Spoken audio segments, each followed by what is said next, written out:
Indonesia Corruption Watch, ICW, melaporkan terdapat 15 orang yang sebelumnya terlibat dalam kasus korupsi. Terdaftar dalam daftar calon sementara, DCS, sebagai calon anggota legislatif, baik di tingkat DPR RI maupun DPD RI. Temuan ICW menunjukkan, setidaknya terdapat 15 nama mantan koruptor dalam daftar calon sementara, DCS, bakal caleg. Baik tingkat DPR RI maupun DPD RI, yang dipublikasikan pada 19 Agustus 2023 lalu, kata ICW. ICW juga menjelaskan bahwa Komisi Pemilihan Umum Republik Indonesia, KPU RI, terkesan menutupi karena tidak kunjung mengumumkan status hukum mereka. Pasalnya, saat ICW mencari klarifikasi dari KPU, salah satu anggota bernama Idam Holik menjelaskan bahwa tidak ada ketentuan dalam undang-undang yang mengharuskan pengumuman mengenai status mantan narapidana pada calon legislator yang bersangkutan.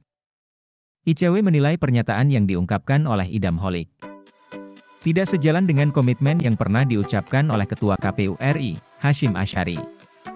Pada suatu waktu sebelumnya, Hasyim Asyari telah berjanji bahwa informasi mengenai mantan narapidana korupsi yang terdaftar sebagai calon legislatif akan diumumkan pada saat daftar calon sementara, DCS, resmi ditetapkan. Berikut daftar 15 ex-napi koruptor yang bakal jadi caleg 2024. Abdullah Puteh, DPR RI Nasdem Aceh II. Korupsi pembelian 2 unit helikopter saat menjadi Gubernur Aceh. Rahudman Harahap, DPR RI, Nasdem Sumatera Utara I. Korupsi dana tunjangan aparat Desa Tapanuli Selatan saat menjadi Sekda Tapanuli Selatan. Abdillah, DPR RI, Nasdem Sumatera Utara I. Korupsi pengadaan mobil pemadam kebakaran dan penyelewenangan dana APBD.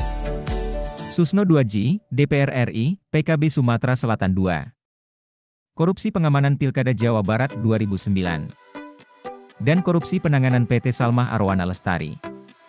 Nurdin Halid, DPR RI, Golkar Sulawesi Selatan II. Korupsi distribusi minyak goreng Bulog. Budi Antoni Aljufri, DPR RI, Nasdem Sulawesi Selatan II. Kasus suap penanganan sengketa Pilkada Kabupaten 4 Lawang. Al-Amin Nasution, DPR RI, PDIP Jawa Tengah 7. Menerima suap dari Sekretaris Daerah Kabupaten Bintan, Kepulauan Riau. Azirwan untuk memuluskan proses alih fungsi hutan lindung di Kabupaten Bintan. Rohmin Dahuri, DPR RI, PDIP Jawa Barat 8. Korupsi dana non-budgeter Departemen Kelautan dan Perikanan. Eep Hidayat, DPR RI, Nasdem Jawa Barat 9. Kasus korupsi biaya pungut pajak bumi dan bangunan, BPPBB, Kabupaten Subang tahun 2005 hingga 2008. Patris Rio Capella, DPD RI, Bengkulu. Menerima gratifikasi dalam proses penanganan perkara bantuan daerah.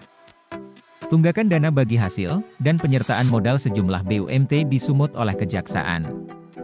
Dodi Rondonuwu, DPD RI, Kalimantan Timur. Korupsi dana asuransi 25 orang anggota DPRD Kota Bontang periode 2000 hingga 2004. Saat itu Dodi masih menjadi anggota DPRD Kota Bontang. Emir Muiz, DPD RI, Kalimantan Timur. Kasus suap proyek pembangunan pembangkit listrik tenaga uap, PLTU, di Tarahan, Lampung, tahun 2004. Irman Gusman, DPD RI, Sumatera Barat, kasus suap dalam impor gula oleh Perum Bulog. Cinde Laras Yulianto, DPD RI, Yogyakarta 3 korupsi dana purna tugas 3 miliar rupiah. Ismet Abdullah, DPD RI, Kepulauan Riau. Korupsi pengadaan mobil pemadam kebakaran tahun 2004 saat menjabat sebagai Ketua Otorita Batam.